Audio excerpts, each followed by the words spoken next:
अस्सलाम वालेकुम वरहमतुल्लाहि वबरकातुहू। औज़ु बिल्लाहि मिनश शैतानिर रजीम। बिस्मिल्लाहिर रहमानिर रहीम। आज के नवाम के एक और प्रोग्राम के साथ खाकसार अदनान अहमद आपकी खिदमत में हाजिर है। जैसा कि आपके इल्म में है कि ये प्रोग्राम हम हफ्ते में 6 दिन पेश करते हैं, यानी जुमा के दिन ये प्रोग्राम नहीं होता, उसके अलावा हर दिन ये प्रोग्राम आपकी खिदमत में पेश किया जाता है।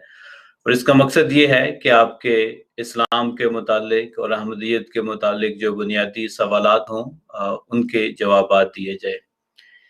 ये प्रोग्राम आपकी खिदमत में जमात अहमदिया की जो ऑफिशियल वेबसाइट है alislam.org उसके ताउन से पेश किया जा रहा है। इसी वजह से हम वक्तन फ़क्तन आपको उस वेबसाइट से कोई ना कोई हिस्सा दिखाते हैं या वहाँ से कोई मज़मून पढ़कर आपको सुनाते हैं, ताकि एक तो आपको इल्म हो कि ऐसे मज़ामीन कहाँ से आपको मिल सकते हैं। दूसरा, तहकीक की गरज से जो लोग इस वेबसाइट को देखना चाहें उनको मालूम हो कि क्या-क्या और किस-किस किस्म का मवाद जो है इस वेबसाइट पर मौजूद है। कुछ दिन पहले मौलाना फरहान रब्बानी साहब ने ईद उल अज़हा की अहमियत और कुर्बानी के मुतालिक एक प्रोग्राम किया था, जिसमें कुर्बानी कैसे करनी चाहिए, तकबीरात के मुतालिक और भी जो ईद उल अज़हा के मसाइल होते हैं उस पर एक तफसीली प्रोग्राम किया था। चूँकि ज़िलहज्जा का महीना जो है वो शुरू हो चुका है और तकरीबन 10 दिन के बाद ईद होगी, तो अगले जो हमारे ज़्यादातर प्रोग्राम होंगे वो इसी के मुतालिक होंगे, ताकि हम अपने नाज़रीन की खिदमत में बाज़ ऐसे मज़ामीन पेश कर सकें, बाज़ ऐसी बातों का बयान कर सकें जो कि कुर्बानी के साथ, ईद के साथ और हज के फ़लसफ़े के साथ ताल्लुक़ रखती है, ताकि जितना ज़्यादा किसी चीज़ के मुतालिक हमारे इल्म में इज़ाफ़ा होगा, उतना ही बेहतर तरीक़ पर हम उस काम को सरअंजाम दे सकेंगे जिसके मुतालिक हमें करने का हुक्म दिया गया है। आज प्रोग्राम के पहले हिस्से में जो ईद उल अज़हा पर हम कुर्बानी करते हैं उसके पीछे क्या हिकमत है या क्या फ़लसफ़ा है, उसके मुतालिक बात की जाएगी। क्योंकि जब तक उस हिकमत को और उस फ़लसफ़े को हम समझ नहीं सकेंगे, उस वक़्त तक हमें उस कुर्बानी का सही तौर पर इदराक नहीं हो सकेगा, सही तौर पर उसका सवाब हम हासिल नहीं कर सकेंगे और सही तौर पर इस कुर्बानी की वजह से जो हम खुदा ताला का कुर्ब हासिल कर सकते हैं, वो नहीं कर सकेंगे जब तक कि हम इसकी हिकमत को और इसके फ़लसफ़े को ना समझें। जैसा कि आप जानते हैं कि जमात अहमदिया की जो ऑफिशियल वेबसाइट है वो alislam.org है और उसी से एक मुख्तसर सा हिस्सा आज आपके सामने बयान करूँगा। कुरान करीम ने जो फ़लसफ़ा और हिकमत बयान की है, वो उसका खुलासा जो है इस एक आयत में आ जाता है। चुनांचे अल्लाह ताला फरमाता है, औज़ु बिल्लाहि मिनश शैतानिर रजीम, बिस्मिल्लाहिर रहमानिर रहीम, लन यनालल्लाहु लुहूमुहा वला दिमाउहा वलाकिन यनालुहु तक़वा मिनकुम कज़ालिका सख़्ख़रहा लकुम लितुकब्बिरुल्लाह अला मा हदाकुम व बश्शिरिल मुहसिनीन। कि अल्लाह ताला तक ना इनके गोश्त पहुँचेंगे और ना इनके खून, यानी कुर्बानियों की बात हो रही है, तो अल्लाह ताला फरमाता है कि उस तक हरगिज़ जो है इन चीज़ों के गोश्त नहीं पहुँचेंगे और ना उनके खून, लेकिन तुम्हारा तक़वा इस तक पहुँचेगा। इसी तरह उसने तुम्हारे लिए उन्हें मुसख्खर कर दिया है ताकि तुम अल्लाह की बड़ाई बयान करो उस बिना पर कि जो उसने तुम्हें हदायत अता की है और एहसान करने वाले को खुशखबरी दे दे। तो जमात अहमदिया के जो दूसरे खलीफा हैं हज़रत खलीफतुल मसीह अस्सानी हज़रत अल-मुस्लिह मऊद रज़ी अल्लाहु अन्हु, उन्होंने बहुत ही प्यारी इस आयत की तशरीह की है और इसमें कुर्बानी का जो फ़लसफ़ा और हिकमत है वो बयान की है। तो जमात अहमदिया की ऑफिशियल वेबसाइट से मैं आपको इसी आयत की तशरीह जो है, जो कि हज़रत खलीफतुल मसीह अस्सानी की बयान करदा है, वो आपको दिखाऊँगा। तो आप अपनी स्क्रीन पे देख सकते हैं, ये जमात अहमदिया की ऑफिशियल वेबसाइट का मेन पेज है उर्दू हिस्से का। यहाँ अगर आप जाएँगे तो कुरान करीम वाले हिस्से में आप क्लिक करें तो यहाँ मुख्तलिफ़ किस्म का आपको मवाद मिल जाएगा, लेकिन हम जो है वो तफसीर कबीर से आज का हिस्सा जो है वो देखेंगे। अगर आप यहाँ क्लिक करें तो ये 6 नंबर जिल्द में जो है वो मजमून बयान हुआ है। अगर आपने ऑनलाइन देखना है या इसके PDF को डाउनलोड करना है तो वो आप अपनी सहूलत के मुताबिक कर सकते हैं। तो मैंने ऑलरेडी वो सफ़ा जो है वो खोला हुआ है। ये सफ़ा नंबर जो है 57 होगा। सूरा अल हज की यहाँ तफसीर बयान हो रही है। सफ़ा नंबर 57 से वो मजमून आपके सामने पढ़कर बताया जाएगा जिसमें कुर्बानी का फलसफा बयान किया गया है। हज़रत अल मुस्लिम मऊद रज़ी अल्लाहु अन्हु बयान करते हैं, याद रखो कुर्बानियों में ये हिकमत नहीं कि उनका गोश्त या उनका खून खुदा ताला को पहुंचता है,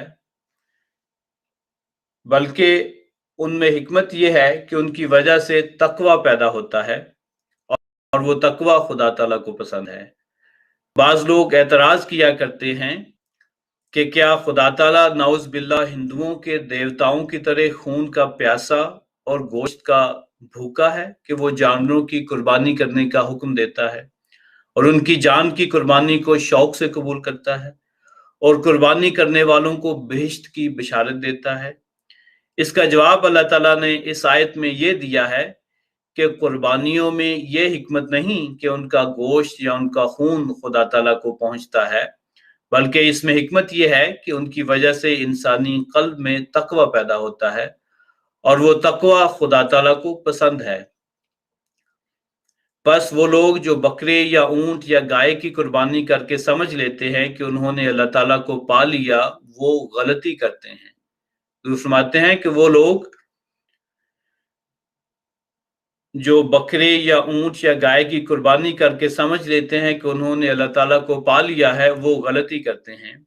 अल्लाह ताला साफ तौर पर फरमाता है कि ये कोई चीज नहीं कि खुद ही जानवर ज़िबा किया और खुद ही खा लिया। इससे अल्लाह ताला को क्या? ये तो तस्वीरी ज़ुबान में एक हकीकत का इजहार है जिसके अंदर बड़ी गहरी हिकमत पोशीदा है।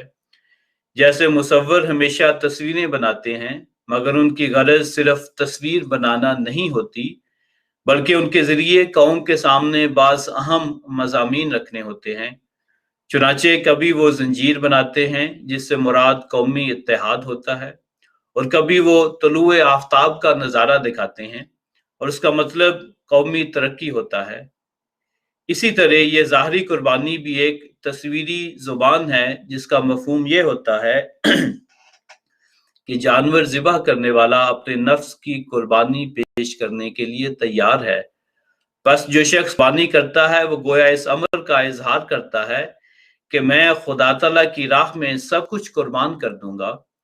इसके बाद दूसरा कदम ये होता है कि इंसान जिस अमर का तस्वीरी ज़ुबान में इकरार करे, अमलन भी उसे पूरा करके दिखावे, क्योंकि महज नकल जिसके साथ हकीकत ना हो किसी इज्जत का मूजब नहीं हो सकती। ये बड़ा अहम पॉइंट है जो हुजूर बयान कर रहे हैं कि सिर्फ नकल करना काफी नहीं है। माया नकल जिसके साथ हकीकत ना हो किसी इज्जत का मूजब नहीं हो सकती। आखिर थिएटर वालों को शरफा क्यों नापसंद करते हैं? इसीलिए कि थिएटर में जो नकाल बादशाह बनते हैं उनकी कोई हकीकत नहीं होती, लेकिन हकीकी बादशाह की सब लोग इज्जत करते हैं। थिएटर में बादशाह बनने वाला अगर अमली जिंदगी में भी इसके लिए जिद्दोजहद करे तो उसे बुरा नहीं समझा जाएगा, लेकिन महज नकल किसी इज्जत का मूजब नहीं हो सकती।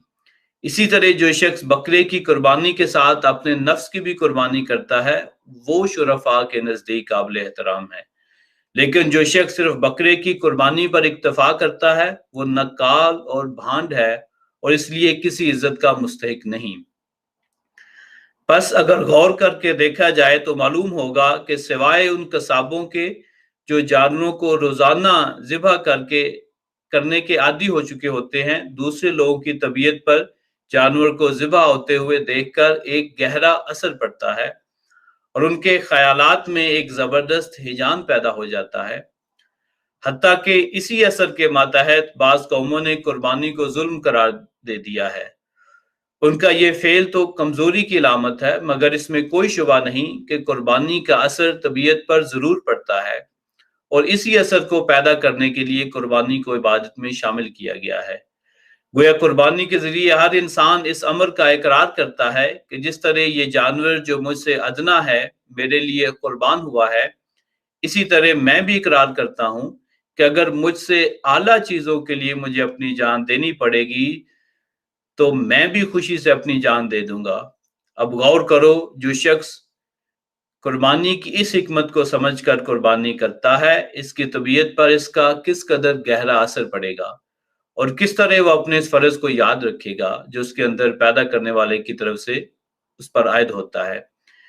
اس ذبح کی یاد ہمیشہ اس کے دل میں تازہ رہے گی، اور اس کا دل اسے کہتا رہے گا کہ تو نے اپنے ہاتھوں سے بکرے کو ذبح کر کے اس امر کا اقرار کیا تھا کہ ادنا چیز اعلیٰ کے لیے قربان کی جاتی ہے۔ اب تجھے بھی اس قربانی کے لیے تیار رہنا چاہیے جو صداقتوں کے قیام کے لیے یا بنی نوع انسان کی تکالیف کے دور کرنے کے لیے تجھے کرنی پڑے۔ یہی مضمون اللہ تعالیٰ نے اس آیت میں بیان فرمایا ہے کہ اللہ تعالیٰ کو نہ تمہاری قربانیوں کا گوشت پہنچتا ہے نہ خون، بلکہ اللہ تعالیٰ کو وہ نیک ارادہ پہنچتا ہے جو خشیت اللہ کو مد نظر رکھ کر تم نے کیا تھا۔ یعنی اگر تم اس غرض کو پورا کرو گے جس کے لیے تم نے قربانی کی ہے تو فائدہ ہوگا، ورنہ صرف گوشت کھانے اور خون بہانے کا کام تم سے ہوا ہے جس کا کوئی حقیقی فائدہ نہیں۔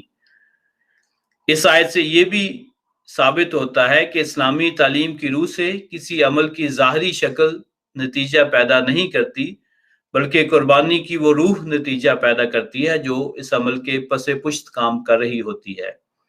بس حالات کے اختلاف کی وجہ سے بعض دفعہ عمل کی ظاہری شکل میں جو اختلاف پیدا ہو جاتا ہے وہ کسی شخص کو ترقی سے روکتا نہیں، بلکہ اللہ تعالیٰ نتیجے کے وقت میں اس کی قربانی کی روح کو مد نظر رکھ کر اس کے مطابق فیصلہ کرتا ہے۔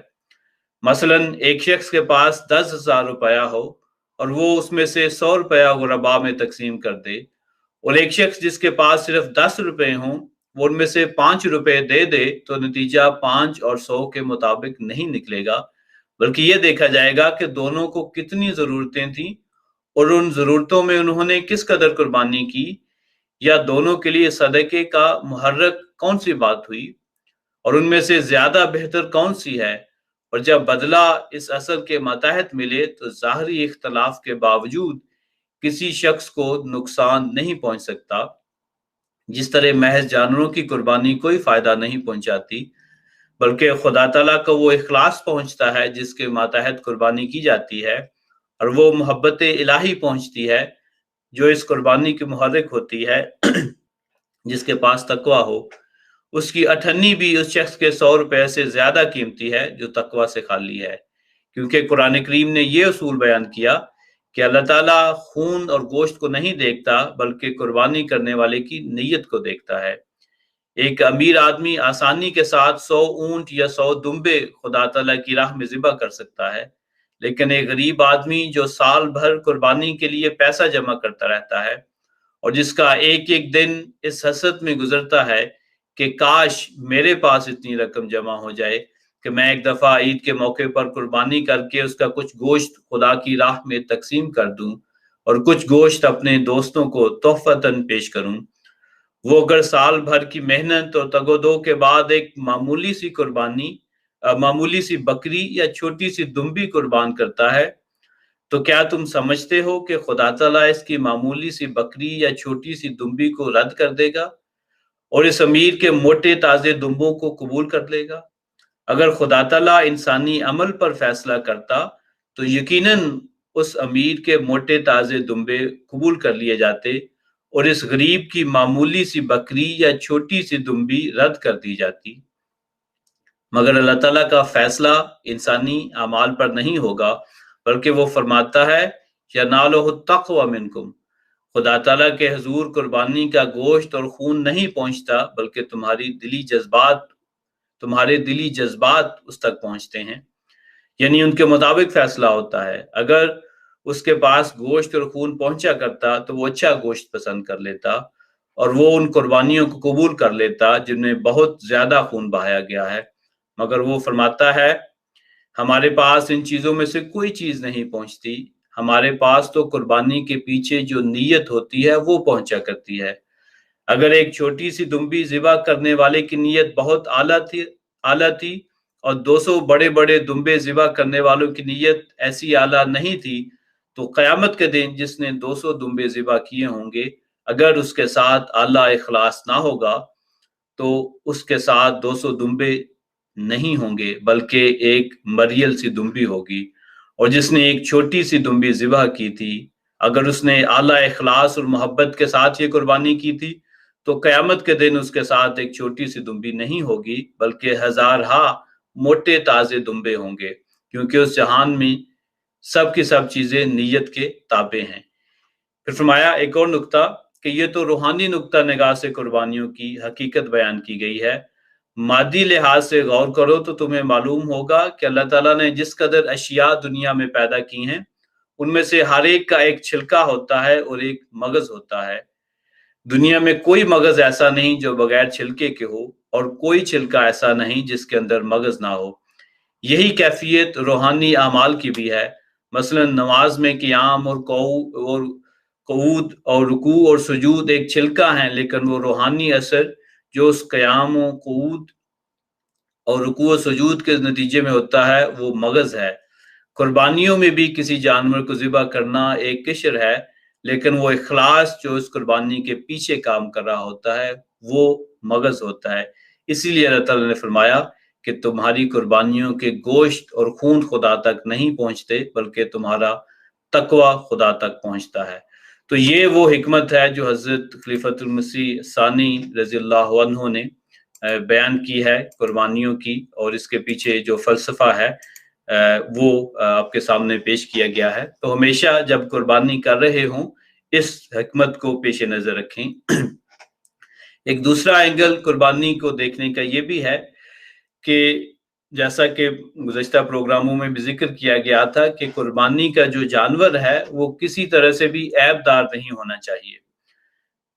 वो उसका ना ही सींग टूटा हुआ हो, ना ही वो आंख से काना हो, ना ही उसकी वो लूला हो या लंगड़ा हो, ना ही उसकी दुम कटी हुई हो, ना ही उसके कान कटे हुए। गरज किसी किस्म का कोई जिस्मानी ऐब जो है वो ज़िबा करने वाले जानवर है उस पर नहीं होना चाहिए।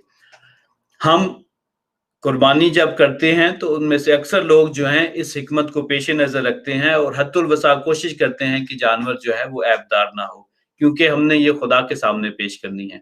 लेकिन अगर देखा जाए तो इसमें अल्लाह ताला ने हमें ये सबक दिया है कि जब तुम दूसरे अमाल करते हो वो भी ऐबदार नहीं होने चाहिए। जब तुम नमाज पढ़ते हो तो वो भी ऐबदार ना हो, क्योंकि अगर इस गरज से पढ़ते हो कि लोगों को दिखाया जाए कि मैं बड़ा नमाजी और परहेजी हूँ, तो फिर उस कुर्बानी का, उस नमाज का कोई फायदा नहीं होगा। इसलिए कुरान करीम में आता है कि ऐसे नमाजियों पर हलाकत है जो दिखावे की खातिर नमाजें पढ़ते हैं। इसलिए जो रोजा रखते हैं वो भी, उनके रोजे भी ऐबदार नहीं होने चाहिए इस जानवर की तरह, क्योंकि रोजा महज खुदा की खातिर रखना चाहिए, ना कि लोगों को दिखाने की खातिर कि मैं बड़ा मुत्तकी शख्स हूँ। इसी तरह जब माली कुर्बानी इंसान करता है, चंदे वगैरह देता है, तो उसमें भी ये हिकमत पेश नजर होनी चाहिए कि खुदा की रजा की खातिर हमने देने हैं, ना कि लोगों को दिखाने के लिए कि मैं बड़ा मालदार शख्स हूँ, मैंने इतना पैसा दिया है। इसी तरह जो लोग उस तरह की कुर्बानी नहीं करते जितना कि खुदा ताला उनसे तकाजा करता है, या जितना खुदा ताला ने उनको माल दिया है या हैसियत दी है, वो भी अपनी कुर्बानी को ऐबदार बनाते हैं। तो ईद कुर्बान हमें ये सबक सिखाती है कि देखो, सिर्फ इस वक्त की कुर्बानी को तुमने ऐबदार नहीं रखना, बल्कि बाकी कुर्बानियां और बाकी इबादतें जो तुम खुदा के हुजूर पेश करते हो, उनमें भी तुम्हें ये बात पेश नजर रखनी है कि किसी तरीके से वो ऐबदार ना हो। जैसे कान कटा हुआ जानवर या लंगड़ा जानवर, लूला जानवर, सींग टूटा हुआ जानवर तुम खुदा की राह में पेश नहीं करते।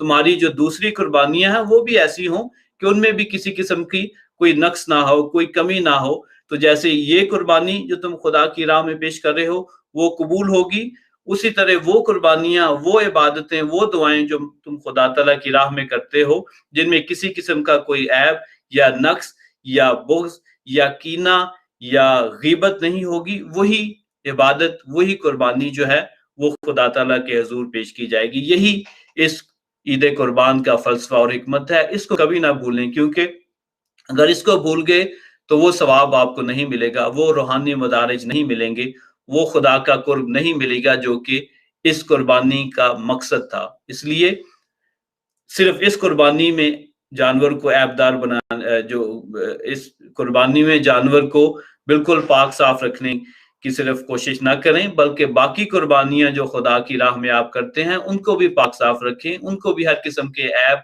और नक्स और गुनाह और कमी से पाक रखें। और वो कमियां क्या है, जैसे मैंने जिक्र किया, बाज़ औक़ात हम ग़ीबत करते हैं, बाज़ औक़ात दूसरे से हसद रखते हैं, तकब्बुर करते हैं, खामखा दूसरों की दौलत की तरफ हमारी नजर होती है, उसका बुरा चाहते हैं।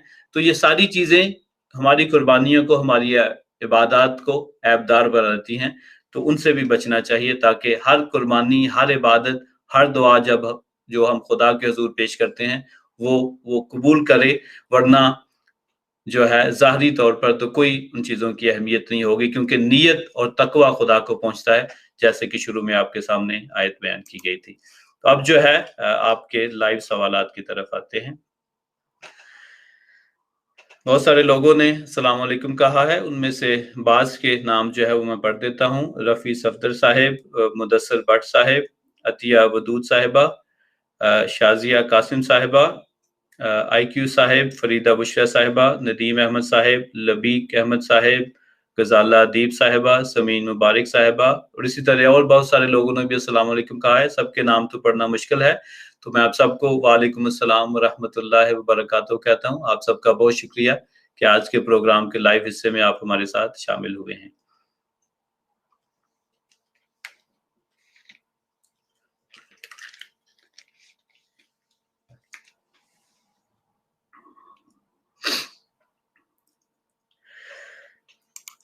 पहला सवाल ले लेते हैं फाकरा नसीम साहिबा का। Is it okay for an Ahmadi to not wear hijab and a burqa? बात यह है कि बुर्का पहने या हिजाब करने का हुक्म जो है वो कुरान करीम में बयान हुआ है और अहादीस में भी इसकी ताकीद की गई है। तो हज़रत अक़दस मसीह मौऊद अलैहिस्सलातु वस्सलाम ने फरमाया है, जो कुरान करीम के 700 अहकामात में से कोई एक हुक्म भी छोड़ता है, अपने ऊपर निजात का दरवाज़ा जो है वो बंद करता है। तो इस लिहाज से जो भी अहकाम कुरान करीम में दिए गए हैं, ख़्वाह वो हिजाब के मुतालिक हों, ख़्वाह वो नमाज के मुतालिक हों, ख़्वाह वो कुर्बानियों के मुतालिक हों, अगर कोई शख्स उनको जानबूझकर नहीं करता तो वो फिर जो है अपने ऊपर हज़रत मसीह मौऊद अलैहिस्सलाम के इस हुक्म के मुताबिक निजात का दरवाज़ा बंद करता है। तो इस्लामी शार में से पर्दा एक है, तो पर्दे की बहुत सारी हिकमतें हैं, क्यों पर्दा ना करे। ये हर मुसलमान पर फ़र्ज़ है, इसी तरह हर अहमदी पर भी फ़र्ज़ है कि वो जो है पर्दा जिसका इस्लाम हुक्म देता है वो किया जाए।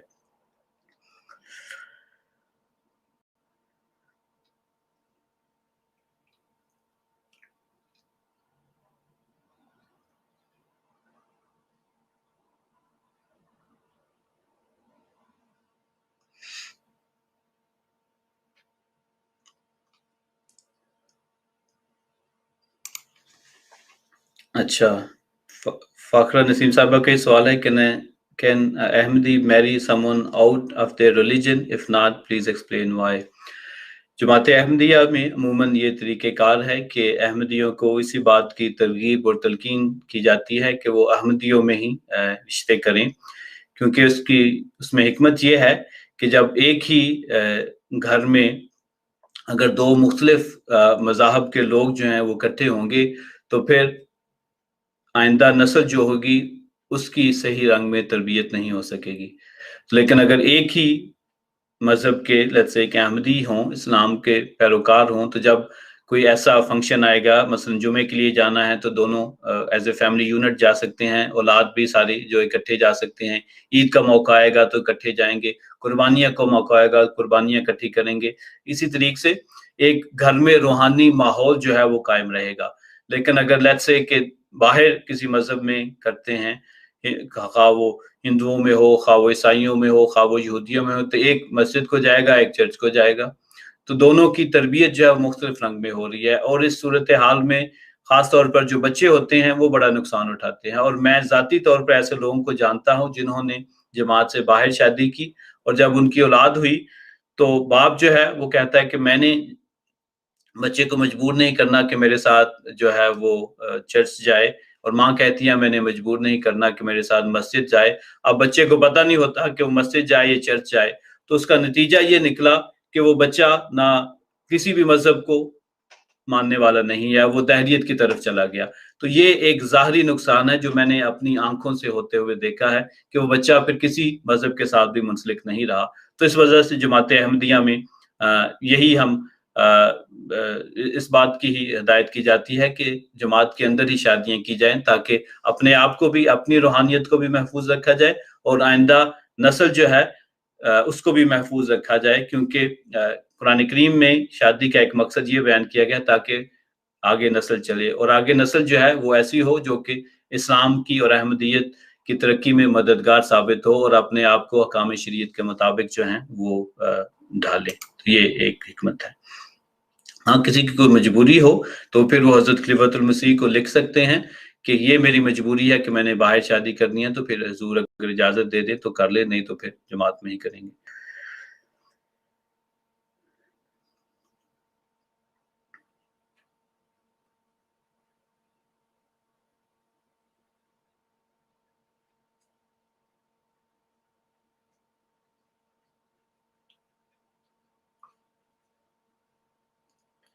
शाज़िया कासिम साहबा ने वज़ाइफ के मुतालिक सवाल पूछा है। बात ये है कि सबसे बेहतरीन वज़ीफ़ा जो हज़रत मसीह मौऊद अलैहिस्सलाम फरमाया करते थे वो नमाज़ है, और नमाज़ की जिस कदर तलकीन की गई है उस कदर किसी और हुक्म की नहीं की गई। तो वज़ाइफ जो हैं वो तो एक्स्ट्रा चीज़ें हैं, अगर कोई करना चाहे तो वो कर सकता है, लेकिन ज़्यादातर तवज्जो अगर नमाज़ की तरफ की जाए, जो बाद में नमाज़ पढ़ के आपने वज़ाइफ करने हैं या मुख्तलिफ़ किस्म के अज़कार करने हैं, अगर वही नमाज़ को लंबा किया जाए, सोच समझ कर तर्जुमे के साथ उसको पढ़ा जाए, खुदा तआला की सिफ़ात पर गौर किया जाए, तो वो ज़्यादा फ़ायदे का बायस होगा कंपेयर कि आप नमाज़ को जल्दी ख़त्म करके बाद में लंबे-लंबे वज़ाइफ करें।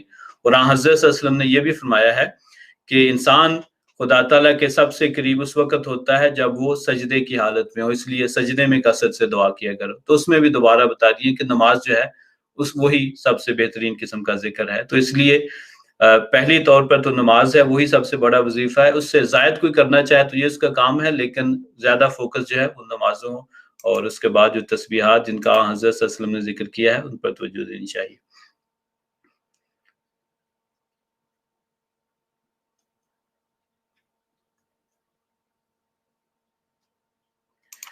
अच्छा, अगला सवाल जो है वो अमतुल वारिस साहिबा का है।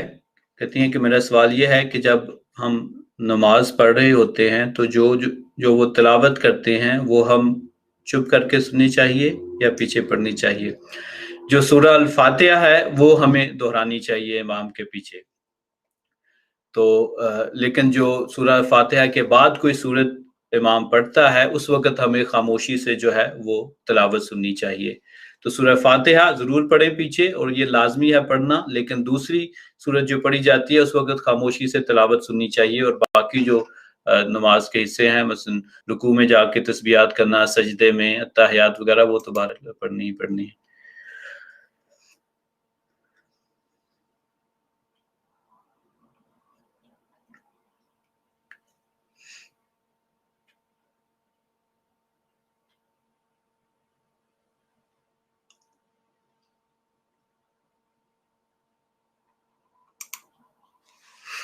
अच्छा, जावेद हयात साहब कहते हैं कि I paid money for sacrifice overseas, do I have to stop cutting hairs and nails? कहते हैं कि मैंने कुर्बानी के लिए जो है वो पैसे किसी मुल्क में भेजे हैं, तो क्या मुझे भी अपने नाखून वगैरह जिसका हमने पहले जिक्र किया था नहीं काटने चाहिए या बाल नहीं काटने चाहिए? तो चूंकि आप कुर्बानी करने वाले शख्स के तमाम अहकामात जो है अपने ऊपर भी लागू करते हैं, तो इस लिहाज से ऐसा शख्स जो कुर्बानी फिजिकल तौर पर नहीं कर रहा, उसको भी चाहिए कि वो भी अपने बाल और नाखून वगैरह जो है वो ना कटवाए, ताकि पूरे तौर पर कुर्बानी में वो शरीक हो जाए। फिर कहते हैं कि अगर किसी को कोई गाय, ऊंट या बकरी या भेड़ नहीं मिलती, तो इसके अलावा भी कोई जानवर ज़िबा किया जाए, इसके अलावा बाकी फिर जानवर रह कौन से जाते हैं? वही जानवर ज़िबा करते हैं जिनका जो शरीयत जिनको हलाल करार देती है, तो यही वो जानवर हैं जो अमूमन ज़िबा किए जाते हैं। मसलन गाय नहीं है तो फिर जो है दूसरे जो है भैंस वगैरह कर ले, उस लिहाज से तो अमूमी तौर पर तो यही जानवर हैं। इसके अलावा जो है वो दूसरी अगर बकरा नहीं है तो फिर भेड़ ज़िबा कर ले या दुम्बा ज़िबा कर ले, तो उस लिहाज से करने वही हैं जिनकी शरीयत ने इजाज़त दी है, शरीयत से बाहर निकल के तो जानवर ज़िबा नहीं ना करने।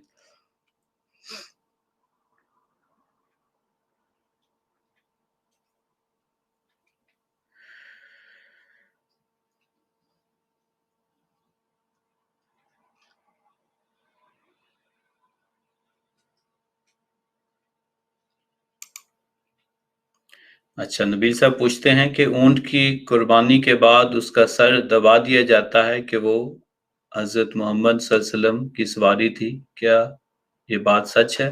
दबा दिया जाता से क्या मुराद है? मैंने तो पहली दफ़ा इस तरह की कॉन्सेप्ट सुना है कि दबा दिया जाता है, दबाने से मुराद ज़मीन में दबा दिए। अगर तो ये बात है तो फिर ये दुरुस्त नहीं है, क्योंकि वो जो उसका सर है वो भी इस्तेमाल किया जा सकता है। अगर कोई और बात हो जो मैं सही तौर पे नहीं समझा तो वो आप बयान कर सकते हैं। लेकिन जब आप कुर्बानी करते हैं तो उसका सारा गोश्त जो है वो आप पर जायज़ और हलाल है, कोई हिस्सा जो है वो छोड़ने की ज़रूरत कोई नहीं है।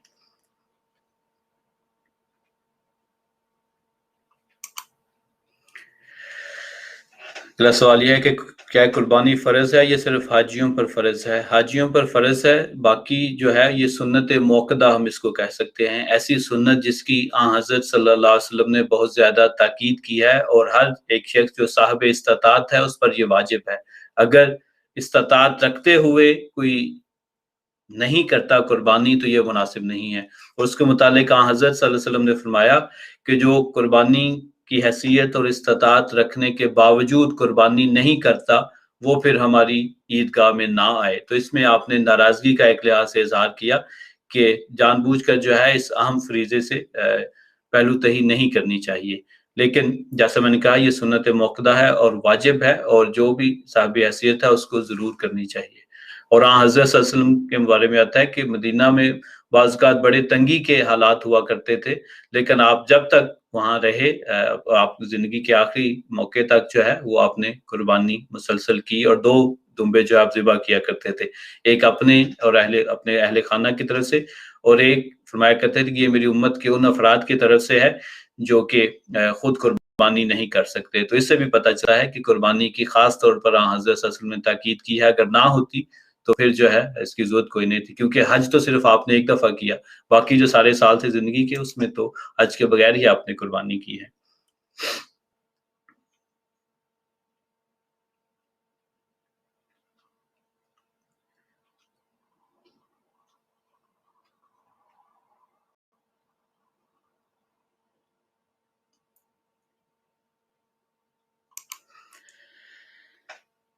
अगला सवाल ये है, अगर कोई खुद कुर्बानी ना करे तो क्या वो किसी और की तरफ से कुर्बानी करवा सकता है? पहला हुक्म तो है खुद कुर्बानी करें। ये तो दुरुस्त नहीं है कि खुद कुर्बानी ना की जाए और किसी और से कुर्बानी जो है वो करवा दी जाए। तो पहला फ़र्ज़ तो इंसान का अपने अमाल को देखना है, जो शरीयत के अहकामात उस पे लागू होते हैं, पहले आपने खुद अमल करना है, फिर दूसरे की तरफ देखना है। तो अगर खुद कुर्बानी करके फिर भी इस्तिताअत बचती है और किसी की आप मदद करना चाहें उस लिहाज से, तो फिर जो है उनकी तरफ से की जा सकती है।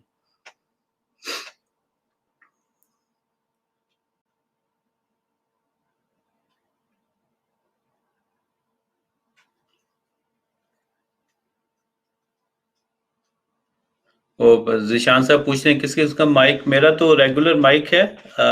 जेटी माइक जो है वो मौलाना फरहान साहब और बाज़ और लोग जो हैं वो इस्तेमाल करते हैं, तो वो वाला अच्छा है, वो आप इस्तेमाल कर सकते हैं।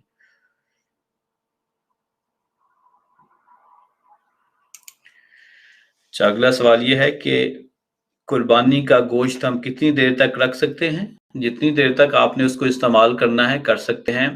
एक हदीस जो है जिससे बाज़ लोग को गलतफ़हमी होती है, वो समझते हैं कि 3 दिन के अंदर-अंदर जो है या उसको इस्तेमाल करना है या 3 दिन से ज़्यादा के लिए आप उसको स्टोर नहीं कर सकते, ये दुरुस्त नहीं है।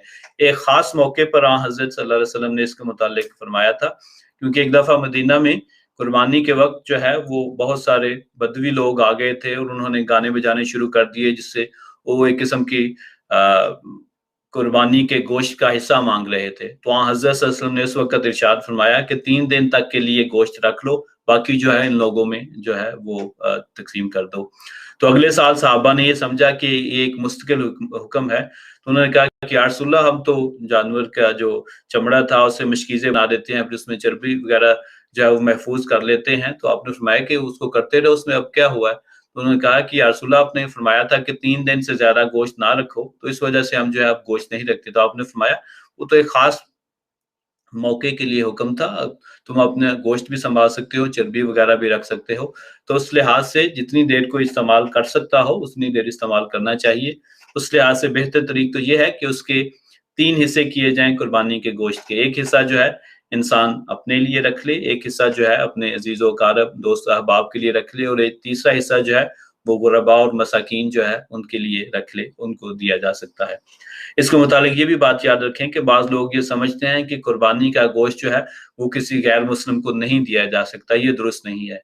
कुर्बानी के गोश्त के लिए जो गरीब और मिस्कीन का हिस्सा है वो किसी को भी दिया जा सकता है, उसके लिए मज़हब की कोई कैद नहीं है। इसलिए गैर मुस्लिम है अगर आपके इर्द-गिर्द रह रहे, तो उनको भी जो है वो गोश्त का हिस्सा दिया जा सकता है।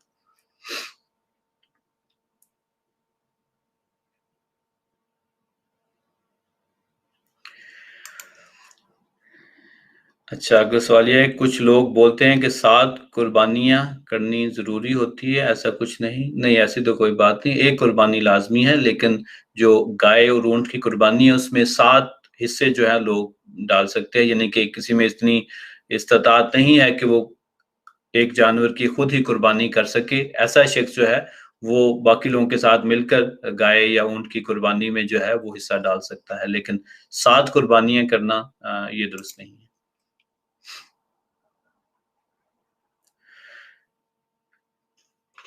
ये 2 दोस्त हैं, पाकिस्तान आईएसआई और न्यूज़ एंड इन्फो। ज़ुल्हज्जा का बाबरकत महीना शुरू हो चुका है। इसमें अल्लाह ताला और उसके रसूल ने यही फरमाया है कि ज़्यादा से ज़्यादा उसका ज़िक्र किया जाए, उसकी बड़ाई बयान की जाए, हज़रत सल्लल्लाहु अलैहि वसल्लम पर दरूद भेजा जाए। लेकिन इनके झूठ देखें कि अभी भी गालियाँ दे रहे हैं, पता नहीं कहाँ से ये अपने आप को मुसलमान कहते हैं, अल्लाह ताला ही इनको हिदायत दे। इनका इलाज यही है कि इनको टाइम आउट दे दिया जाए, ताकि अपनी गलीज़ बातें जो हैं ये पाक महीने में ना कर सकें।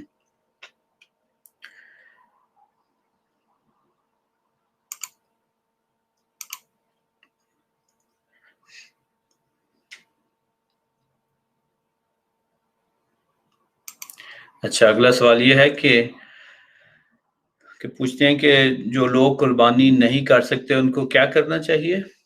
कुर्बानी जो है अगर किसी में इस्ताअत नहीं है तो उस पर कुर्बानी लाज़िम नहीं है, तो ये गुनाह वाली कोई बात नहीं है, सिर्फ़ साहिब इस्ताअत पर कुर्बानी फ़र्ज़ है। बाकी जो हैं, जो ज़िक्र अज़कार हैं, जो अ, ईद की नमाज़ है वो पढ़ें, और इसके अलावा जो है खुदा ताला को कसरत से याद करें, वो जो ज़िक्र है, अल्लाहु अकबर, ला इलाहा इल्लल्लाहु अल्लाहु अकबर लिल्लाहिल हम्द, इसका कसरत के साथ विर्द करें, ताकि उस नेकी में भी हम शामिल हो सकें। तो इसके अलावा जो बाकी दरूद है, ज़िक्र अज़कार हैं, नमाज़ें हैं, वो इंसान पढ़ सकता है।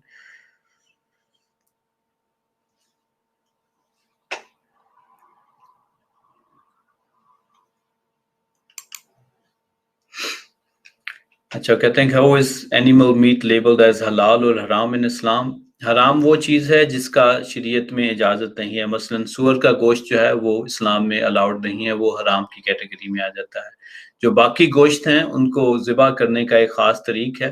अगर उस तरीक़ पर ज़िबा किया जाए तो वो हलाल बन जाता है। मसलन अगर बकरे को ज़िबा करना है, या ऊँट या गाय वग़ैरह को, तो इस्लामी तरीक़ पर तेज़ी के साथ जो है वो जो शार्प नाइफ़ है वो इस्तेमाल किया जाए, ताकि जानवर को कम से कम तकलीफ़ हो, और ज़िबा करते वक़्त उस पर खुदा ताला का जो है वो नाम लिया जाए। उसके बाद उसमें जो खून है वो प्रॉपर्ली उसको ड्रेन कर दिया जाए, निकाल दिया जाए, ताकि जिस्मानी एतबार से उसमें कोई जो है बैक्टीरिया या इस तरह की और जरासीम जो है वो बाकी ना रह जाए। अगर खून रहेगा तो वो मुज़र सेहत होगा। इस लिहाज़ से खून को प्रॉपर जो है वो ड्रेन कर लेना चाहिए, फिर उसके बाद जो है इंसान उसको खा सकता है। इसी तरह ऐसा जानवर जो कि किसी और खुदा के नाम पर ज़िबा किया गया है, या बुत के नाम पर ज़िबा किया है, वो भी इस्लाम में हराम तस्वर होता है।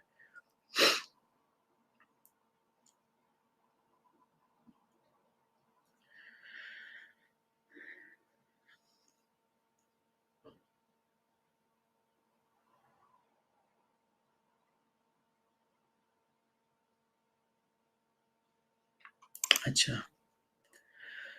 अगला सवाल ये है कि अगर हमने कुर्बानी के पैसे जमा किए हों और उसे किसी वजह से हम कुर्बानी ना कर सके हों, तो उन पैसों को किसी ज़रूरतमंद को दे सकते हैं। जी, बिल्कुल दे सकते हैं। अगर कुर्बानी किसी वजह से आप नहीं कर सके, तो फिर जो है उसको बेशक ज़रूरतमंद को दे दें या खुद भी उसको इस्तेमाल किया जा सकता है, इसमें कोई हर्ज नहीं है।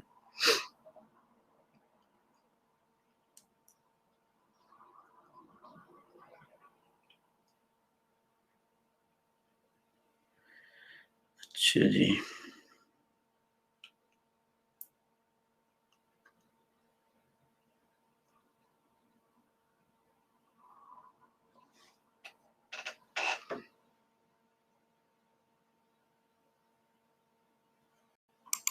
अच्छा।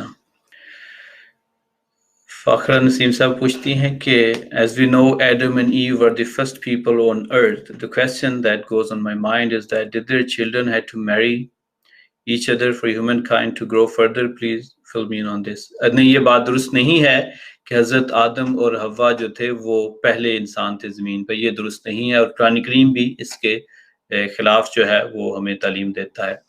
उसमें आता है कि इन्नी जाइलुन फिल अर्ज़ खलीफा, कि मैं ज़मीन में खलीफा बनाने वाला हूँ।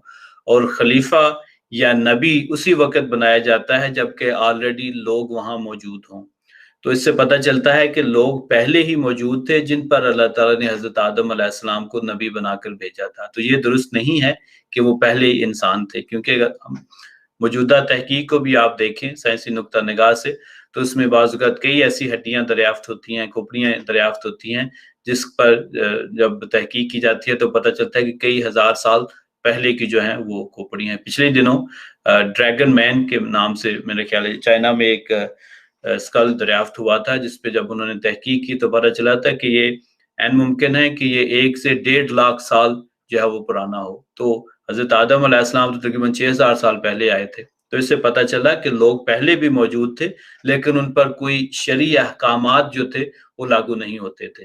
लेकिन जब हज़रत आदम अलैहिस्सलाम आए, उस वक़्त से फिर शरीयत के अहकामात जो थे, ऐसे लोगों पर लागू होना शुरू हो गए।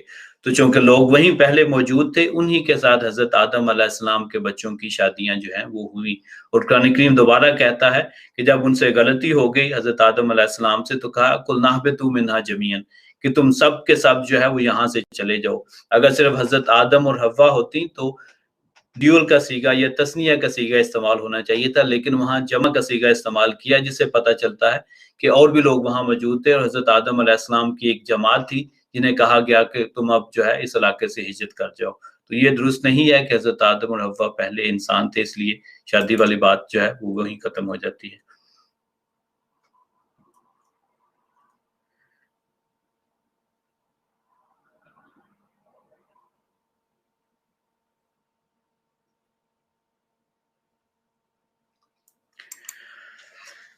अच्छा, ज़मीनुद्दीन साहब पूछते हैं, गैर अहमदी मौलाना कहते हैं कि एक जानवर को 2 अफ़राद या 4 अफ़राद या 6 अफ़राद मिलकर कुर्बान कर सकते हैं, कुरान और हदीस में इसकी क्या हिकमत है? बात ये है कि जो बकरा या दुम्बा हो वो तो एक शख्स के लिए काफ़ी है। लेकिन अगर गाय है या बैल है या ऊँट है तो वो 7 लोग जो है उसमें अपनी कुर्बानी का हिस्सा डाल सकते हैं। तो 2 और 4 वाली बात तो नहीं है। या 1 है या फिर 5। हाँ, अगर 2 अफ़राद में इस्तिताअत है कि बजाय बकरे के वो अपनी तरफ से ऊँट कुर्बान करना चाहे या गाय इस्तेमाल करना चाहे, ऐसा वो कर सकते हैं। लेकिन जो मैक्सिमम एक बड़ी कुर्बानी ऊँट या गाय में शामिल हो सकती है, वो 7 अफ़राद की है।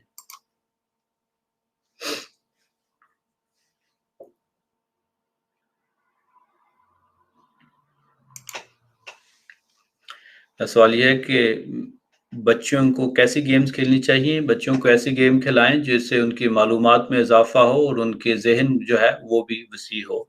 तो बजाय इसके कि ऐसी गेम खेली जाएँ जिसमें वक़्त का ज़िया हो, जिसमें वायलेंस हो, जिसमें शूटिंग कर रहे हैं एक-दूसरे पे, जिनका कोई मकसद नहीं है, उसकी बजाय अगर ऐसी गेम्स खेलें जिसमें उनकी मालूमात में भी इज़ाफ़ा हो और उसके उनके दिमाग और ज़हन को भी जला हो और उसमें उनको सोचने की ज़रूरत पड़े, ऐसी गेमें जो हैं उनके लिए मुफ़ीद हैं।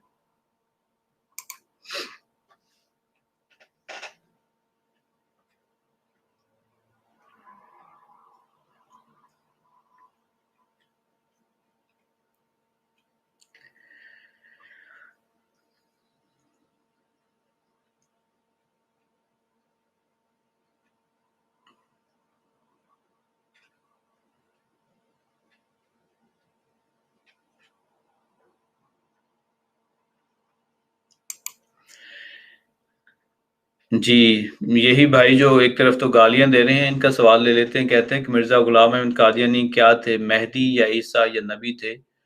وہ ہے کیا تھا؟ البتہ اسلام کے مطابق حضرت محمد صلی اللہ علیہ وسلم آخری نبی ہیں۔ جی بالکل درست ہے، حضرت صلی اللہ علیہ وسلم جو ہیں وہ آخری شرعی نبی ہیں، یہ جماعت احمدیہ کا عقیدہ ہے۔ اور نبی آ سکتے ہیں، اور خود حضرت صلی اللہ علیہ وسلم نے فرمایا ہے کہ نبی آ سکتے ہیں۔ اسی وجہ سے آپ نے جب آخری زمانے میں آنے والے مسیح موعود کا ذکر کیا تھا تو اس کو آپ نے خود فرمایا، صحیح مسلم کی حدیث میں ہے کہ وہ خدا کا نبی ہوگا۔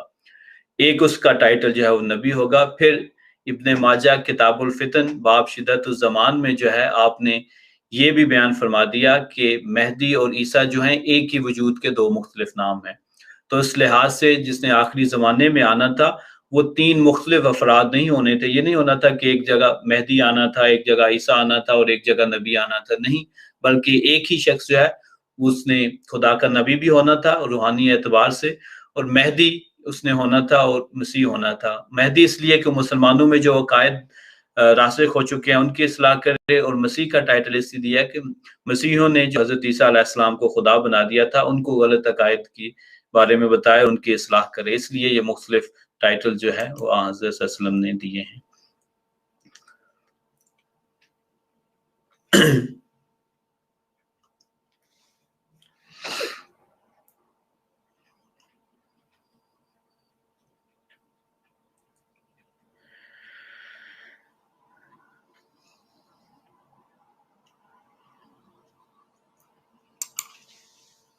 اچھا اگلا سوال ہے کہ I want to ask اسلام جماعت ٹیچ عربک anywhere؟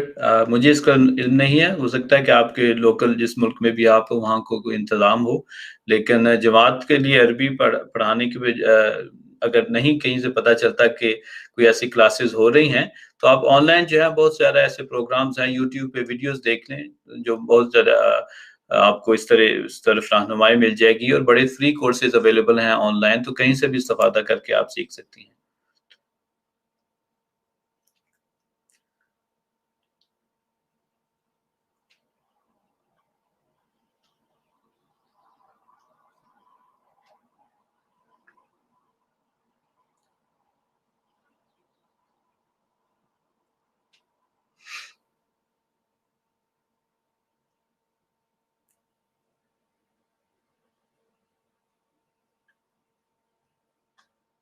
اچھا میں اب کچھ کامنٹس جو ہے اسکرول کر رہا ہوں تاکہ کیونکہ پروگرام کے بالکل آخری حصے میں آگے ہیں، میں دیکھ لوں کہ کوئی اور ایسا سوال جو ہے وہ ضروری ہو رہ نہ جائے، تاکہ جانے سے پہلے وہ سوال ہم دیکھ لیں۔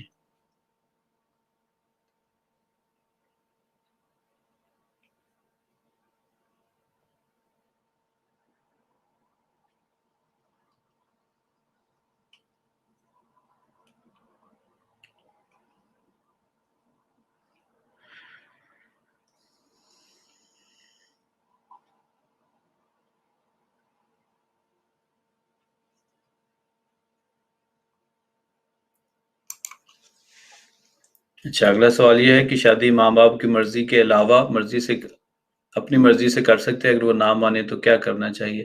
بات یہ ہے کہ والدین کی رضا جو ہے وہ ضروری ہوتی ہے شادی کے معاملات میں، اور دوسری طرف والدین کو بھی جان بوجھ کر اپنی مرضی بچوں پر نہیں تھوپنی چاہیے، اور جب تک مثلا اگر لڑکی کی ہم بات کر رہے ہیں، اگر جب تک وہ راضی نہ ہو اس کی مرضی کے خلاف جو ہے والدین اس کی شادی جو ہے وہ نہیں کر سکتے ہیں۔ تو دونوں فریق ہیں ان کو اس بات کا خیال رکھنا چاہیے کہ بچوں کو جو ہے وہ والدین کی خواہش کا احترام کرنا چاہیے، اور والدین کو جو ہے وہ بچوں کی خواہش کا احترام کرنا چاہیے۔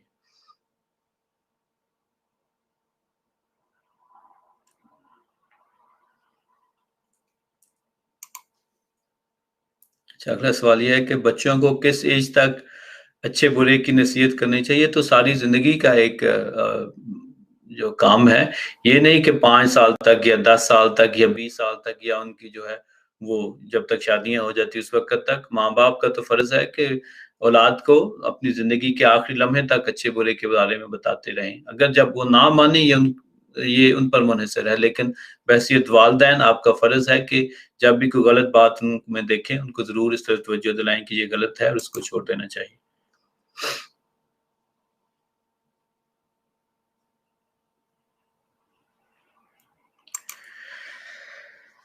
सवाल यह है कि if a couple get divorced and soon after they decided to get married again, is it possible or they can marry again? अगर तो जो फुली तलाक है वो हो गई है, फिर तो उस वक्त तक दोबारा शादी नहीं होगी जब तक कि वो खातून किसी दूसरे शख्स से शादी नहीं कर लेती और फिर शादी के बाद आम रिवाज के मुताबिक तलाक नहीं हो जाती।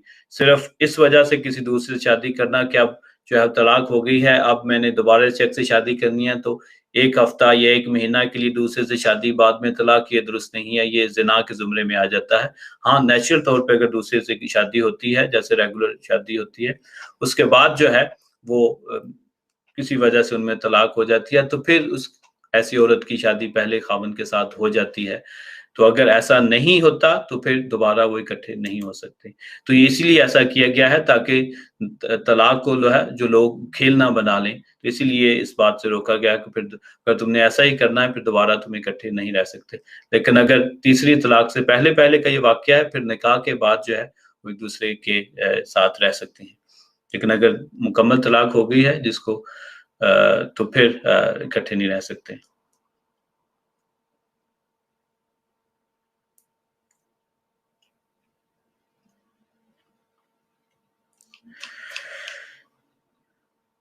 ठीक है जी। आज के फिर यही सवाल थे और कमेंट्स हैं लेकिन वो फिर बहुत ज़्यादा हो गई हैं। तो जज़ाकुमुल्लाह, आज का प्रोग्राम फिर हम यहीं पे ख़त्म करते हैं। तो आप सबका बहुत शुक्रिया जो आज के प्रोग्राम के लाइव हिस्से में हमारे साथ शामिल हुए हैं। अल्लाह ताला आप सबके साथ हो। और जैसा कि मैंने प्रोग्राम के शुरू में ज़िक्र किया, जो लोग भी कुर्बानी कर रहे हैं, उनको वो फ़लसफ़ा और हिकमत नहीं भूलनी चाहिए जो इन कुर्बानियों के ज़ुमन में हमें याद रखनी चाहिए। लेकिन ख़्वाह वो कुर्बानी कोई शख्स कर रहा है या नहीं कर रहा, जो रोज़मर्रा की इबादत हैं, जो रोज़मर्रा की कुर्बानियाँ हैं या दुआएँ हैं, उनमें भी कुर्बानी वाला फ़लसफ़ा हमने पेश-ए-नज़र रखना है कि वो किसी तरीके से भी ऐबदार ना हो, उनमें किसी किस्म की कमी या ख़ामी ना हो, ताकि खुदा ताला के हुज़ूर वो कबूलियत का शर्फ़ हासिल करें। तो इसी पैगाम के साथ आज का प्रोग्राम ख़त्म करते हैं। अल्लाह ताला आप सबके साथ हो। अगले प्रोग्राम तक के लिए इजाज़त दें। अल्लाहुम्मा सल्लि अला मुहम्मदिन व अला आलि मुहम्मदिन कमा सल्लैता अला इब्राहीम व अला आलि इब्राहीम इन्नका हमीदुम मजीद। अल्लाहुम्मा बारिक अला मुहम्मदिन व अला आलि मुहम्मदिन कमा बारकता अला इब्राहीम व अला आलि इब्राहीम इन्नका हमीदुम मजीद। अस्सलामु अलैकुम व रहमतुल्लाहि व बरकातुहू।